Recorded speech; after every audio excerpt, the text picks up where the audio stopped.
Entering the Mayo Experience. Mayo Experience. Mayo Experience.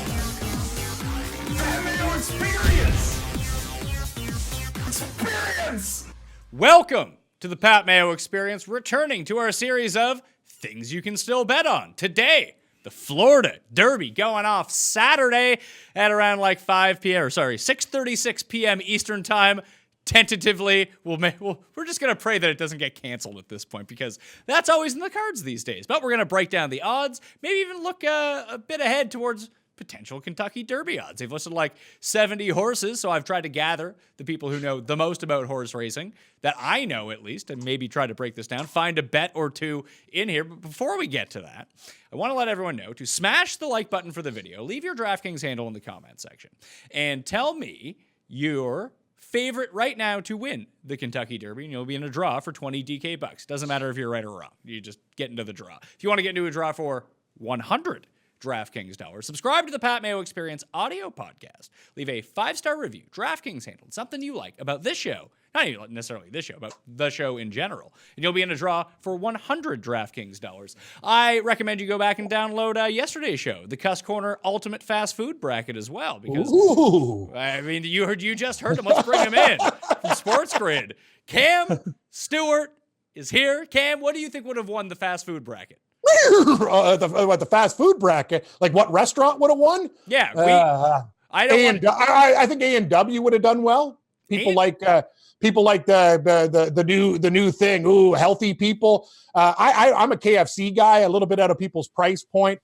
Harvey's for a traditional burger sounds pretty good. Wendy's, they'd have a nice spicy chicken sandwich. I think would do quite well. I'll tell you, looking at Burger King these days with these turkeys doing this jalapeno popper commercials for $1.99. I don't know who they're trying to attract, but that's some gross product right there. And I don't mind a dirty Whopper every now and then, Pat.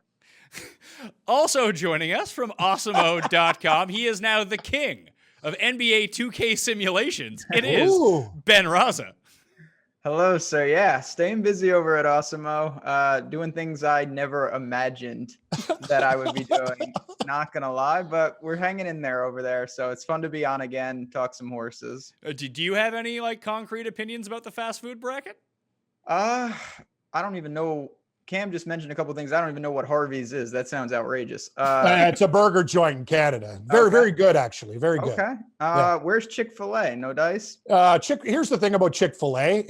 Would you not, Pat? I'm just going to say Chick-fil-A is a good product, but every single person I talk to in the States, Chick-fil-A. It's not even open on Sundays because they're Mormons, but it's a nice chicken sandwich. It's a chicken sandwich with pickles and mayo. It's not, the people are, they're killing each other for Popeye's chicken sandwiches. Like, they're good, but I think there's better out there, right, Mayo? Listen, I'm in on Chick-fil-A. I had McDonald's winning the bracket because I took it as a sense of there's a certain, it's everywhere for one thing. So a lot of people got really triggered because their like regional fast food chain didn't win. But like, there's a reason that it's only in fucking Detroit. You know what I mean? Like Hardee's didn't do that well, it didn't even make the or bracket. Zaxby's down south, which is very nice chicken, by the way. David Garrard, Pat, former quarterback of the Jaguars, big fan of Zaxby's. Great chicken. That's the thing. So it has to be, I took it that it had to be somewhat accessible to people to begin with. And like when you talk about McDonald's, the thing that I look for the most in fast food is fries. I think McDonald's has the best fries, at least the most consistent fries. No matter, like I've been to McDonald's basically across the world. And while you get like different like tweaks with the sauces or anything, I can walk into a McDonald's in any country. It's exactly the fucking same. There's a level of consistency that I demand, that I want to know what I'm getting. So even though overall there are probably tastier places, if you go location to location, it can be completely different. It's not ever that way with McDonald's. And I'll tell you, Pat, I know we're going to get into the horses, but I stayed in Vegas all the time. And you know me on Fremont Street, right?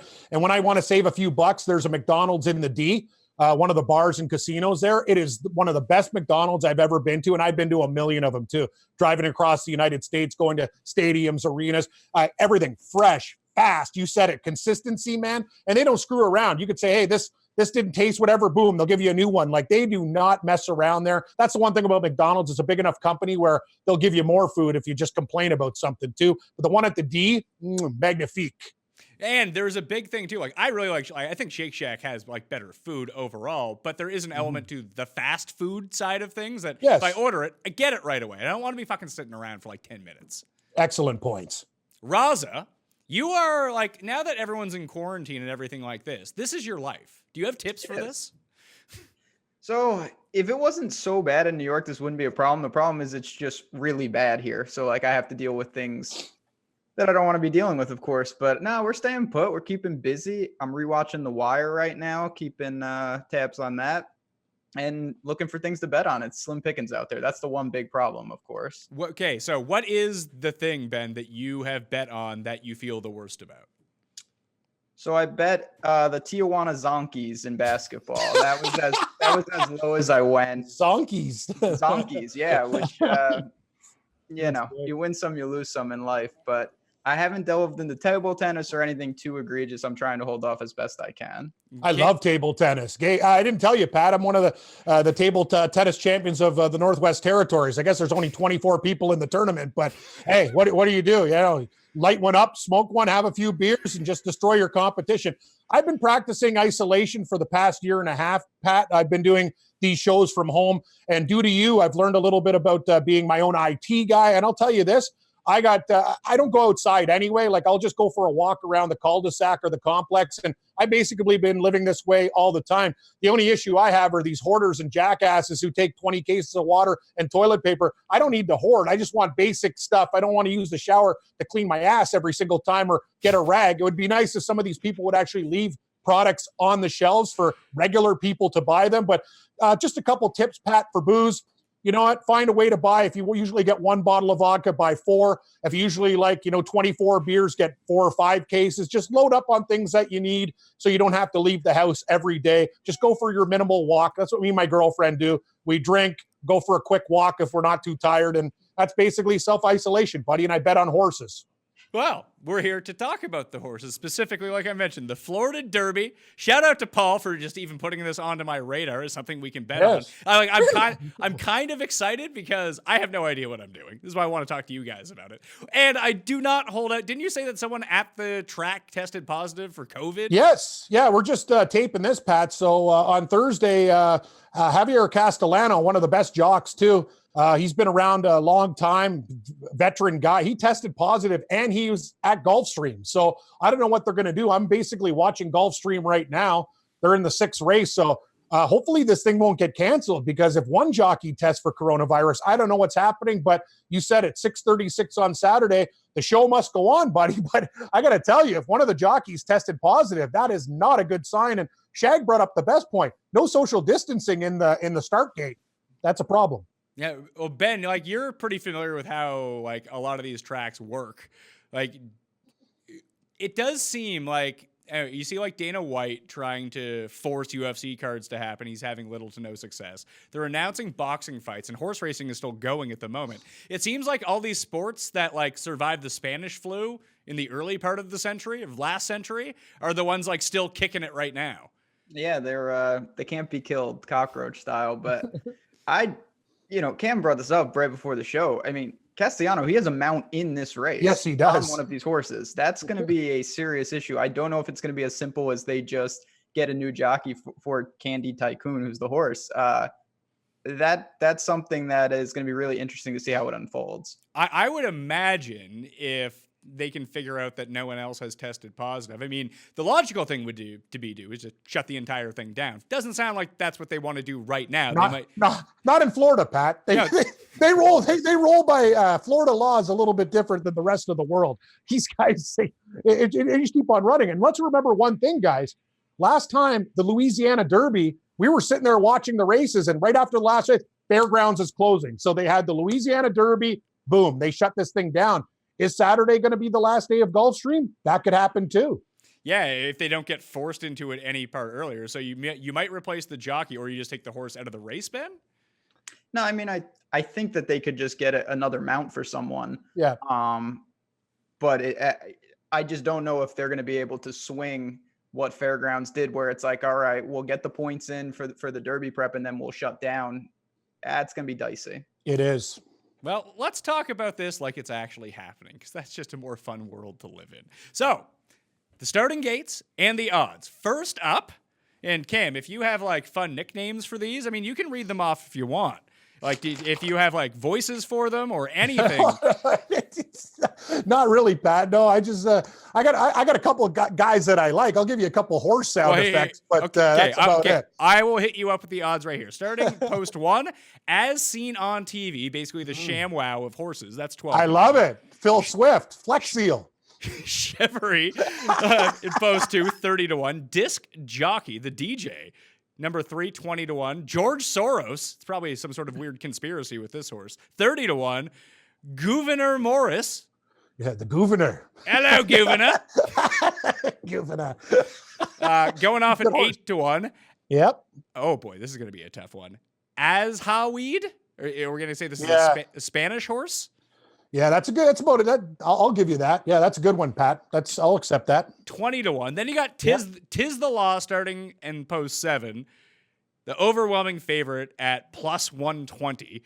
My first Grammy. I mean, I'm looking for my part of the EGOT, so I could use my first Grammy here for spoken word. But 50-1, not great. Independence Hall, the second favorite at plus 450, so 9/2. Candy Tycoon is 20-1. Sassy but smart. 50-1, and then you got Etch Indian 4-1. I guess that's a better favorite than so you got number 12, number 7, and number 9 as the 3 favorites. Ben, is this going to be a favorites race? Because the favorites let us down in Louisiana. Yeah, they did. Enforceable did not run well. I mean, listen, Tis the Law is the favorite for a reason. He just won at Gulfstream. Really impressive in the Holy Bull. I'm more apt to try to find someone to beat him, but the line does start behind him. Cam, would you pound the Tis the Law plus 120, or would you diversify your money just a little bit differently and maybe take like 3 horses for the price of 1? No, Tis the Law is the favorite and should be the favorite of the race. But let's remember something too: the quality of competition in this race in comparison to other ones, Pat, that changes everything. Independence Hall can win this race. Ete Indian can win this race there at 4-1 right now. There's a couple as seen on TV at 12-1.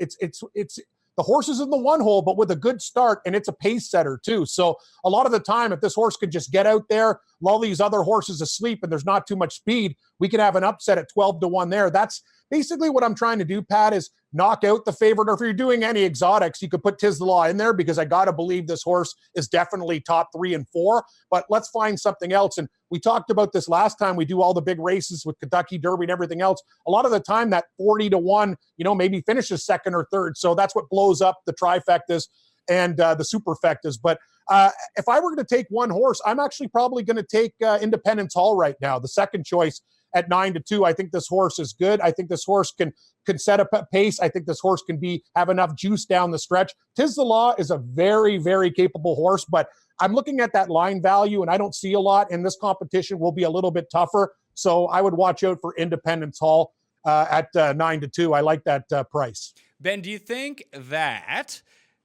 something like a plus 120 horse, yes, it's only 12 horses in this race, but is this a product of everyone just kind of wants to bet on something right now, so they're all just betting on the favorite and it's pushing down the line? I mean, there's something to be said about that. These are also, these are Derby horses, so they're young. You have a limited sample size, and Tis the Law's coming off a super impressive effort at Gulfstream. I think that's what we've seen. He's raced against some of these horses. He smoked E.T. Indian already, and then that horse came back and won the Fountain of Youth by like 8 lanes. So that makes that win look that much better. But I'm kind of with Cam. Independence Hall, to me, I don't want to say he's the wild card, but I think he's less tested. We're going to find out how good he is, of course. Ran second at Tampa Bay in the last one, but this is a quality horse, and you're getting 4.5, 5-1 come post time possibly. So if we're not going to take Tis the Law, like I don't have a whole bunch of interest betting on horse racing with horses I've never seen race before, and then just betting at plus 120. Like if I'm going to get into it, 4-1, 4.5-1. Now we're talking when it comes to if I want to tune into this and try to win some money. And even if as seen on TV, 12-1, Cam, that's something I can start getting behind. But like how far down this list would you go to try to pick a winner? Because I'd have to think, under these circumstances, no matter what sport it is, and horse racing obviously could be less affected by something like this, but it would seem to me like right now upsets would have a higher chance of happening just with bizarre circumstances, whether it comes to training, whether it comes to preparation, the food the horses are getting, like all this stuff, the chain that you would normally go through is probably a bit out of whack that it could lead to an upset, wouldn't it? It's tough, Pat. I will say this: certain tracks you can look at in certain, conditions. Like when the slop comes out, a lot of the time, you might find bigger dogs. And I watch a lot of horse racing. Gulfstream, I find a lot of the time it's a pretty chalky track. Like so, Tiz the Law is going to go off. Probably even money. I don't even think you're going to get the plus 120 if people keep on taking it. So the way I look at these things is, you know what, Pat, and you're like me, we talk about it. We try to, hit a try or a superfecta. So I have a couple other horses and big dogs there. As seen on TV, I think is a very good horse. It has tough post position at number 1, but I will say this, I will not be taking, Tiz the Law at 6-5 to basically across the board, but I will be taking Independence Hall across the board there. This is a horse that I think could beat any horse in the field. Ben brought up a good point. Ete Indian, very inconsistent. And that horse is probably going off around the same park. Like right now I'm seeing 9-2 on Independence Hall, 4-1 on Ete Indian. And I like Independence Hall, Pat, out of them all. I think that's the best horse in the race other than Tiz the Law. So Governor, hello, Governor Morris at 8-1. And I guess are we looking for a real bomb, Ben? Is there any bombs that you're looking? I was thinking like at 30-1, maybe Chivalry or a horse that can come off the pace and maybe close well down the stretch. Because if we're going to play a Supa, which me and Pat like to do because we want to win a lot with playing the Superfecta, who are a couple like real big bombs that you think could come in the top 4? Yeah, that's the thing with exotics. Gulfstream's, Cam, you watch a ton of it. It's a track that I tend to, I think speed really does have an advantage inherently. Getting to the front. This is a 1 1/8. Aja Weed, or however we pronounce this horse, he's a dead closer. Yep. He's a curling horse. He's been hitting the board. I don't think he's live to win the race, but I expect him to be coming. I don't think he'll have enough to get there. If the race is a little longer, maybe, but he's someone I wouldn't mind in the back end of exotics, maybe to round out a trifecta or superfecta. So what I'm seeing right now, like there's going to be the one thing about odds right now is a lot of books aren't even putting this up until they know that the race is actually confirmed to go. So you're searching around trying to find places. I would expect most books to actually have the odds up. I'm looking at one right now that differs a little bit from what you see on the screen or what we've talked about so far. Like Tiz the Law is plus 111, so it's almost down to even money, like Cam said. Independence Hall has now established itself as the second favorite at 4-1. The Governor is now 5, along with Ete Indian, as seen on TV, and Aha Weed, and Candy Tycoon are all 16-1. But the odds on like some of these other ones at the back end are way deeper now. Like Disc Jockey 40, Soros 40, Shara Lee 50, Sassy But Smart 50, My First Grammy 100, and Rogue Element 100. Like, yeah, no, you bring up a good point, Pat. And here's the thing, right? Like, first of all, Rogue Element might get into this race. We're going to see what happens if there's any type of scratches. But good point by Ben. Ajaweed is somebody that I would look forward, the 6 horse in some exotics. And the other one I would look for is 2, Chivalry. As I mentioned before, Pat, sometimes you have to look at the connections. And Ismail Jaramillo is a jockey who has ridden this horse and done a very good job with this horse. Sometimes it's just, Pat, we have golf, right? Horses for courses. Sometimes it's jockeys for horses. And Ismail Jaramillo and this horse seem to have a great relationship. They've done well. They've gotten into the money before. And I think Chivalry right now is looking, what are we looking at, Pat, live? Around like 40-1? Something around those lines? So when it opened, it was 30-1. I'm seeing it at 50-1 right now. Wow. So I would definitely take Ben's advice with Ajaweed and the 2, Chivalry, as ways to sprinkle in the exotics.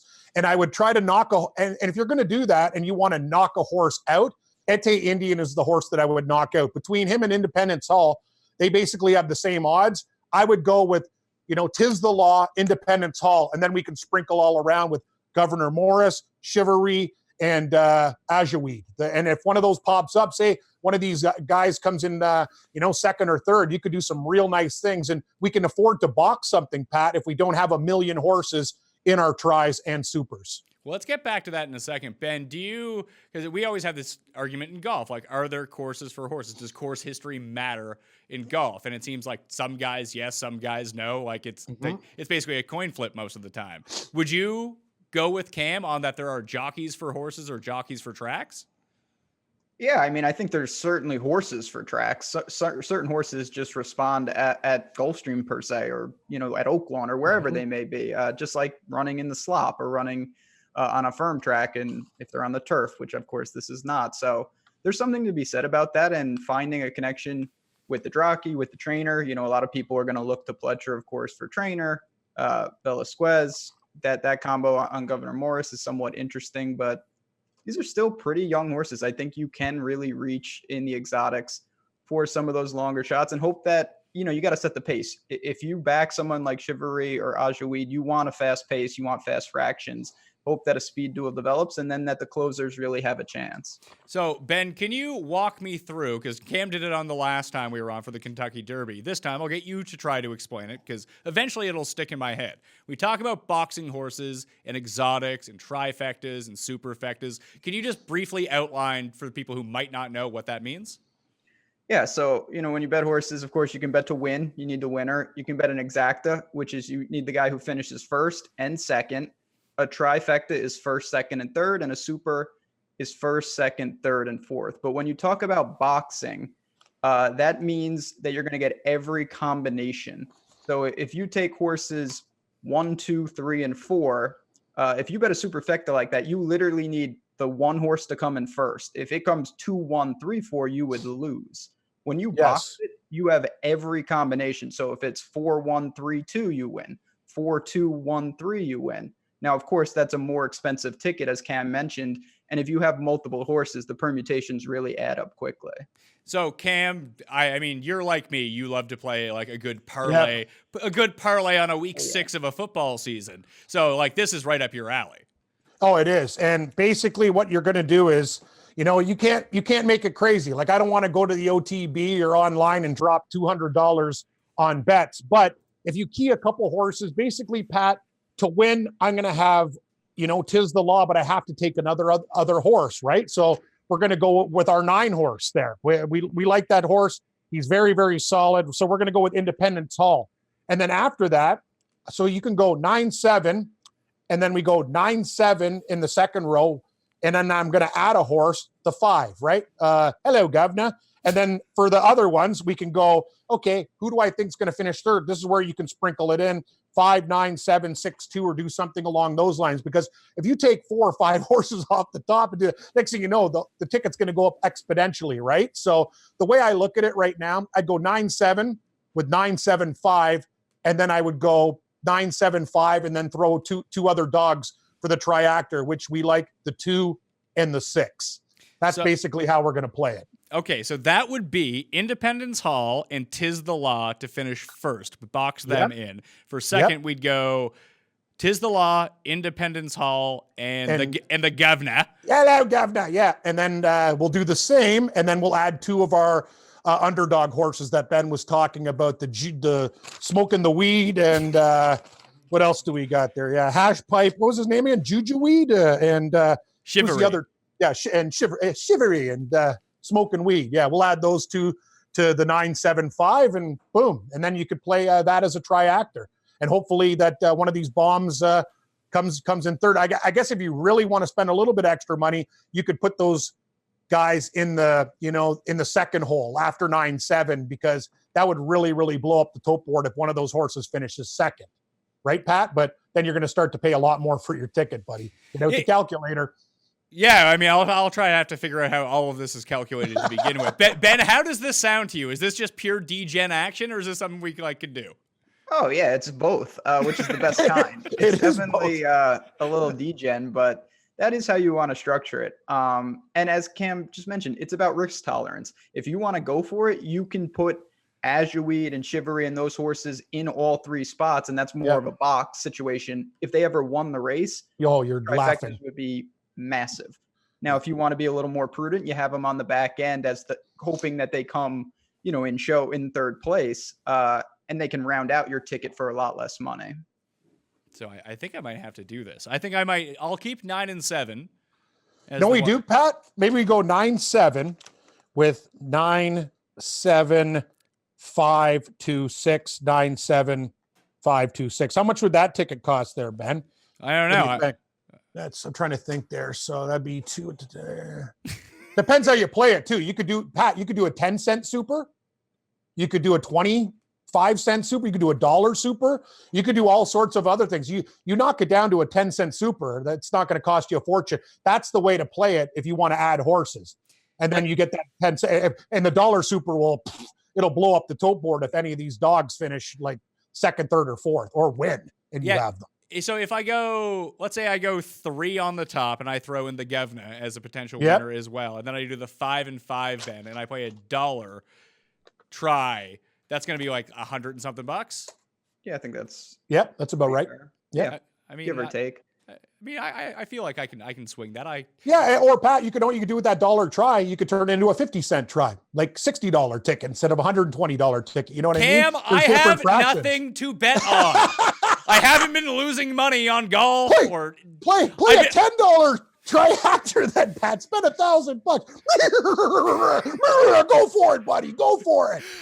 Race it down. I am up a whole bunch of money because of Cody Safdie and UFC Brasilia and Cage Warriors. That was amazing. I got money. I can't believe I didn't call. I saw your guys' tweets. I was like, God, I'm an idiot. I wish Safdie sent me those picks. Those dogs, they were huge dogs too, not just like plus 120. Were they like 5-1 dogs? Oh my God. Yeah, we were 1 fight away. He went 6 of 7 on the picks. Good for him. So we hit the 6 parlay, we hit the 7 parlay, the 5 parlay, and the one guy who didn't come through was like a favorite, and like apparently he got screwed by the judges. This would assume I actually watched what happened. I didn't. This is just what people tell me. Wow, that's unbelievable. And that's the thing with these lower UFC cards. It seems like a lot of these big bomb dogs are coming in. But Pat, the way I'm going to play this right now too. I will have some exotics, but I'm going to take Independence Hall across the board. I can afford to do that because he's not the favorite in the race. So he wins, comes second, third, you know what I mean? At 4-1, we can get a nice payday. If you want to go like 50 to show, 40 to place, 30 to win, something along those lines. If you're feeling it, that's what I'm going to do with Independence Hall. I think this horse actually can beat Tiz the Law and win at 4-1. So Independence Hall 4-1 outright winner, win show place potentially if you want to invest some more money, and then the exotic that we laid out. Ben, can you at least give a check mark to this? Yeah, I respect that move. I'll probably be in a similar boat. I may wheel Independence Hall. I may have him on top in all my exactas and just take every horse behind him. Smart. So if he wins the race, hope that a bomb comes in second. I think there's a lot of permutations where that can work. Hope it's not Tiz the Law. Obviously, that would not be good. But if it's one of these bombs, that exacta would be big, and you have every horse behind them. That's really interesting. The wheel's good. That means basically you knock out the favorite. Any other horse other than Tiz the Law to come second, he'll make a mint. Yeah. Like think about it. A 30-1 comes in. Even the governor at 8-1, you got a 4 and an 8. That'll pay. Anything will pay. But if this Tiz the Law does not come second and anybody else does, and you do a wheel, you're in for a big payday, Pat. Call DraftKings up. You're going to be giving away more freebie packages to everybody. You'll be loaded.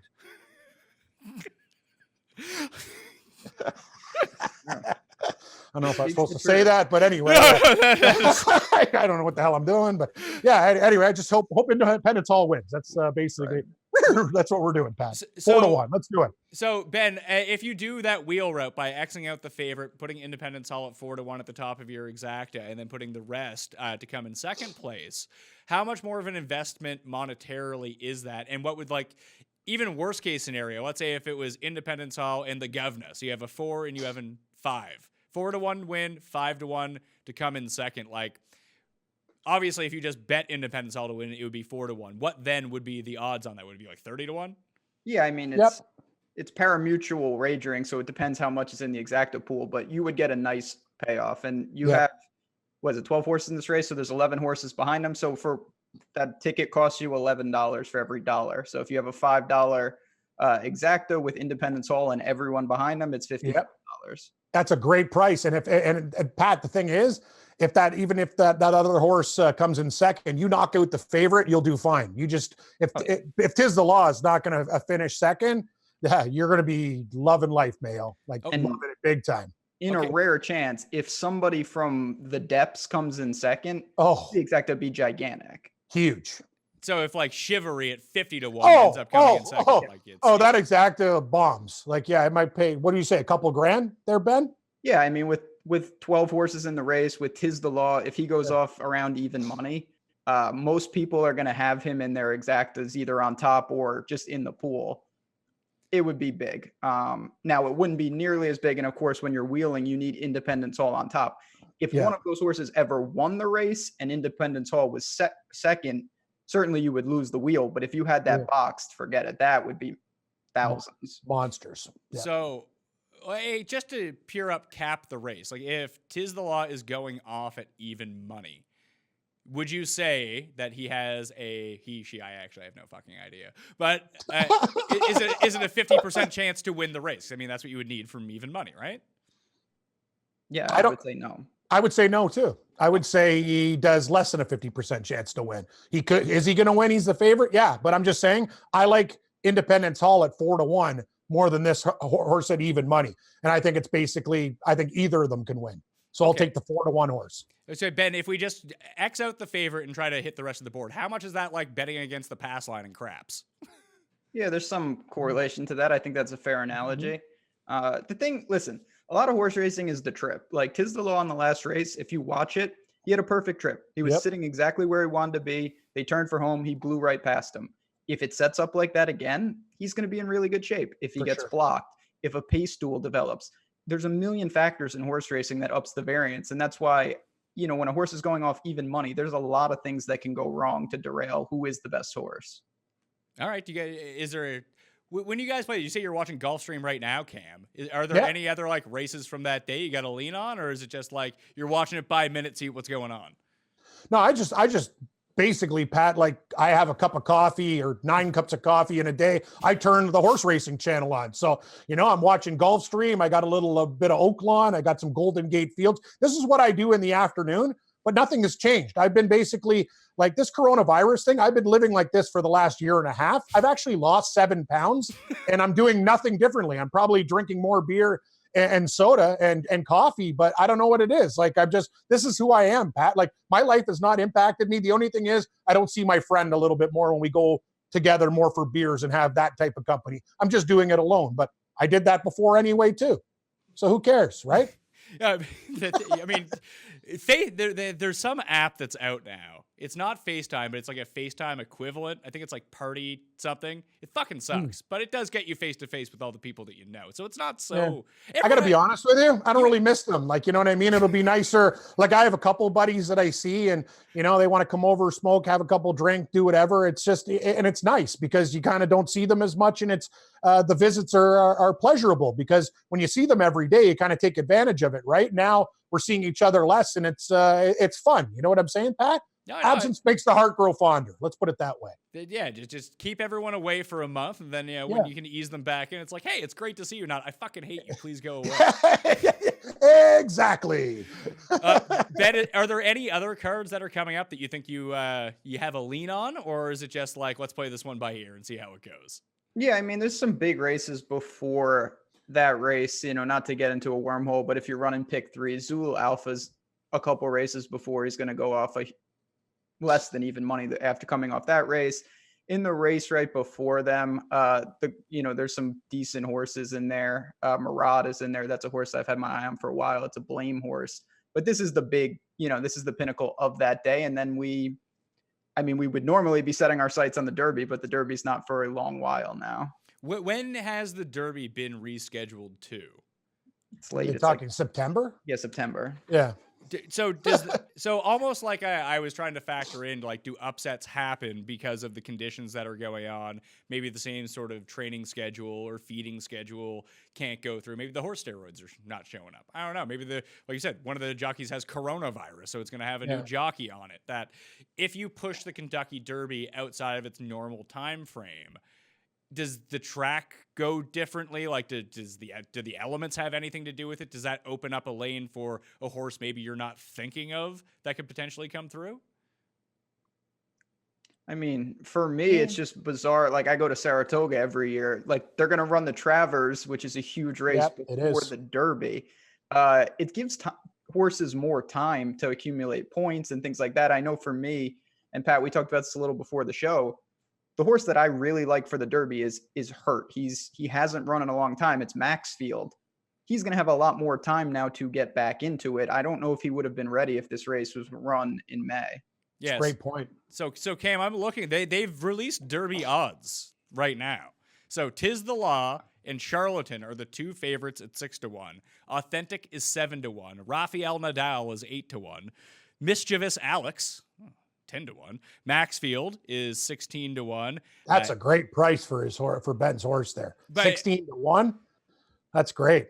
And If he's then- healthy. If he's healthy, yeah. Yeah, Ete Indians 18, Storm the Court Pass. is 20, and then Independence Hall is 20-1 to win the Kentucky Derby. Yeah, well, we'll see how he races this one, Pat. I'm hoping coronavirus doesn't smash things up for Saturday early evening there, but one of the jockeys gets it today. I don't know what the hell's going to happen, but better get in my bets now. That's what we're going with the 9. We're going with Independence Hall, buddy. I'm worried about this race, and then maybe we'll tweet out a couple rolling daily doubles for race day if it's going on, and Ben can do the same thing and, play a couple pick threes and hope for the best. Yeah, well, if people do want to do that, I mean, I won't be tweeting them out. I'll be just trying to follow them and blindly tailing them. At Cam Stewart Live on Twitter, at JazzRazDFS on Twitter if you want to follow Cam and Ben on these ones. Ben, is there any historical link between winning the Florida Derby and winning the Kentucky Derby? Or like what's the lead-in form kind of thing? Yeah, I mean, it's certainly a good indicator. We've got horses. I don't have it in front of me, but Always Dreaming, Nyquist won the Florida Derby. Maximum Security, who he should have won the Derby. He won the Florida Derby. I was at that Florida Derby. So yeah, it's a great indicator. This is a strong race. We have some big ones, Arkansas Derby, and some other ones as well in terms of prep races, but winning the Florida Derby is a gigantic indicator that the horse is a competitor. I agree 100%, Pat. Take a look at the lineage from the Florida Derby. If you win the Florida Derby, you got a great chance to win the Kentucky Derby. So I would definitely look at horses that do well in the Florida Derby. Yeah, it's a great indicator. I'm trying to figure out how to set up on my my online book how to play these like box trifectas.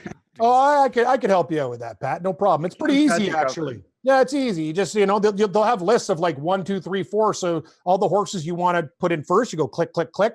Then you go to number 2 and do da-da-da-da. It's pretty easy, buddy. Just you're a smart guy, Mayo. You can figure out most stuff. If you could put shows together, edit them, and do all that stuff, you can find a way to put an exotic horse bet in. No problem, buddy. Well, it's funny. Like this is what I played for the Kentucky Derby last year at the site that I'm using right now. It doesn't seem to be offering it as an option right now. I don't like that. Don't like that one bit. No.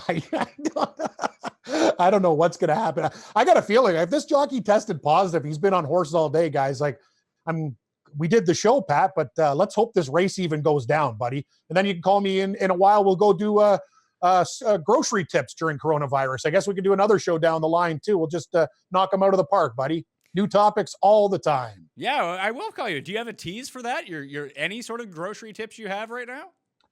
I just, they're not really tips. It's just more common sense too. Like, you know what I mean? For liquor, I don't like to go out every day. So I just basically what I'm doing right now, I'm buying in bulk. I went to a wholesale place and I found a ham. It was 50% off. And I'm not talking, I know everyone talks about my slimy hams and stuff. This was not a slimy ham. It was a gorgeous, huge ham. It was $30, 50% off for $15. I chopped that bad boy into blocks, Pat. I had beautiful ham sandwiches forever. Got nice fresh croissants with it. I had Westerns, you know what I mean? Chopping them up into little cubes. That with a little bit of country gravy on it. I had so many variations of the meal. This thing lasted forever. It cost me $15. If you see something bulk, capitalize, pounce on it. Hey, and freezers still work. Use your deep freezer. Just, you see a deal, load up. If the vodka's on sale, whatever you do, get quadruple. Whatever you do, if it's a case of beer, get 4. Those are things that I'm doing right now. It doesn't go bad. We'll be fine, but capitalize on bulk shopping.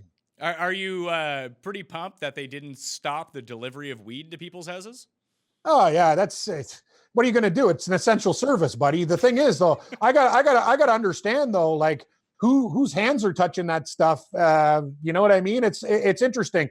Stick with a person that you know and a person that you trust, because the black market, buddy. It's thriving right now because the government doesn't know how to deal with it. They charge too much. It's hilarious too. Those little containers that they put in, it all dries out. So you're getting less of a product. If you're looking for 28 grams, it's never 28 grams. So all these places are thriving right now, but make sure you trust. Don't go to some fly-by-night operation. Make sure they've been around for a while. My guy's been in business for like 10 years, so he's cool.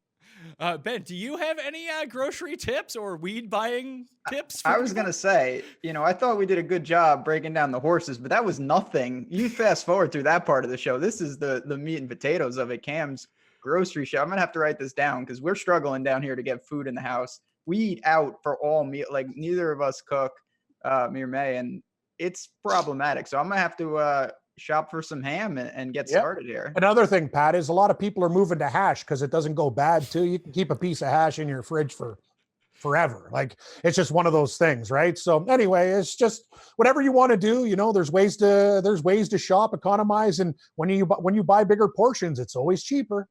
Yeah, buy in bulk if you can. At least you're only going out once a week at that point too. So beyond the tips that they might be live tweeting out at Cam Stewart Live and at JazzResDFS, day of, this shit is still going on. If you have any lifestyle questions for Cam and how you can get some deals, I suggest you hit him up on the Twitter box too.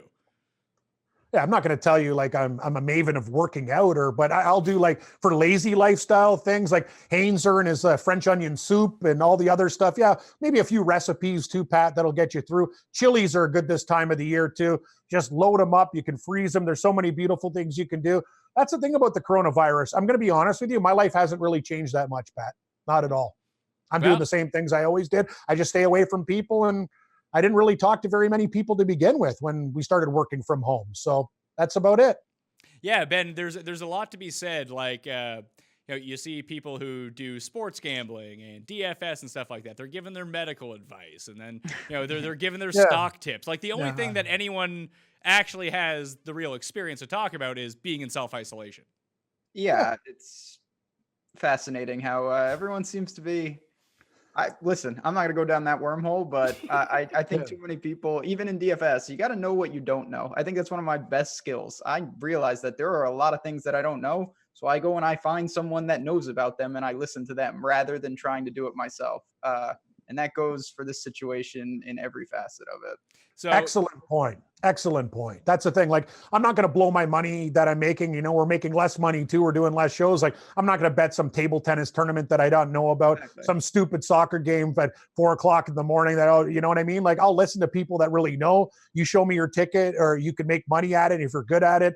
And as for buying stocks, Pat, like I have nothing. I had like $22,000 in RSP. The thing's worth like $15,000 now. Like I got peanuts in it. It's losing money every single day. God, think about people that actually had real money in stuff. It's just, honestly, I just want to go to TD Bank and say, just give me my money. And I'd rather put it in a shoebox or bet on the Florida Derby with it. The way things are going, my investments are going down the tubes. Yeah, I mean, your new investment could be you take out the money, you box it all on 97975 97562, boom, millionaire. Yeah, the bank's going to skim $6,000 anyway. I'd rather lose it on a horse race. There we go. So tell everyone where they can find you because you're doing stuff daily, aren't you, Cam? Yeah, me and Morency are still there, guys. We're on the Sports Grid. We do daily shows. Pat, it's nice to talk to you and Shag, and Ben, nice meeting you, and we'll keep on doing that. So get on the grid.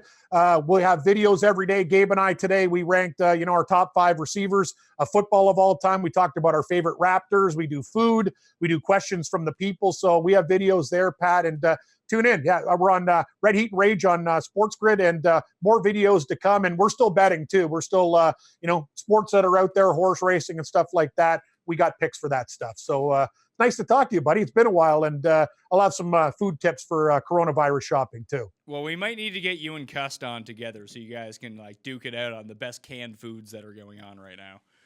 I'm a big fan. My new favorite thing, Pat, is coconut milk.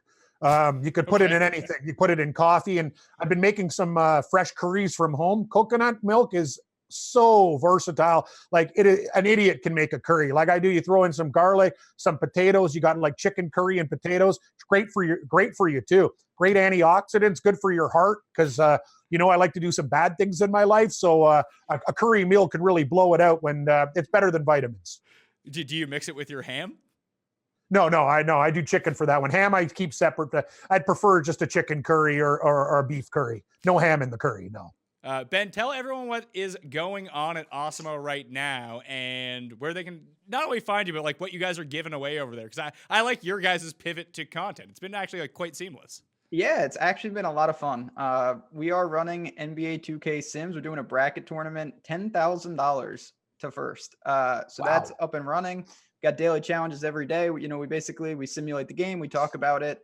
Historical teams, a lot of the classics. So it's been a lot of fun. We're going to be back up and running, of course, in the DFS space soon enough. But in the meantime, you can come check that out for a welcome distraction. Okay, so I'm getting the update right now on this jockey who tested. What was the horse that he was racing again? Well, he's on Candy Tycoon. Candy Tycoon. All right, so let's cross off Candy Tycoon right here. So, very sad for Mr. Castellanos and hoping for his recovery, the vice mayor said. I don't know anything about people or places he's been in contact with or when he could have gotten contracted, only that the last time he raced at Gulfstream was March 15th and that he had planned to race this weekend. It looks like they want to shut it down, but it seems like I know. There's a story. It's like, let's shut down Gulfstream. And they're like, if you shut us down, we're going to sue you. I tell you, things are different in Florida, Mayo. Like, I don't know what they're going to do. Like, I hate to say it, and I love to bet, but the guy's got coronavirus. You might want to shut down the track. These guys they're going down swinging. I could see it still going on. I mean, I could too. I would give it 50-50 as we're recording it right now. By the time I release this, which could be why I might have to release this right away. I think you should. So we can get the 7 hours out of it before it gets shut down. But if not, hey, 2.5 days of fun. Anyway, thank you both for joining me. This was a lot of fun. If there's more horse racing that's still allowed at some point in the future, we might have to get the gang back together to do this. If not, you can always catch Cam and Ben at their respective places. Plus, they're going to be on the Pat Mayo Experience because, as it turns out, people have time to come on the show these days. I'm Pat Mayo. You can follow me at the PME. Twitter, Facebook, Instagram. Sub to the Pat Mayo Experience audio podcast to get in that $100 giveaway on DraftKings. And you're going to want to bank your DK bucks right now because sports, I hear, might eventually come back. Can't guarantee that, but they might come back. And you're going to want those DK bucks to play in DK tournaments. Also, smash the like button for the video, leave your DraftKings handle in the comment section, and do whatever the fuck I said at the beginning of the show to get in the draw. And you are in the draw for 20 DK bucks. Thank you all for watching. I'm Pat Mayo. I'll see you next time. Pat Mayo Experience! Experience!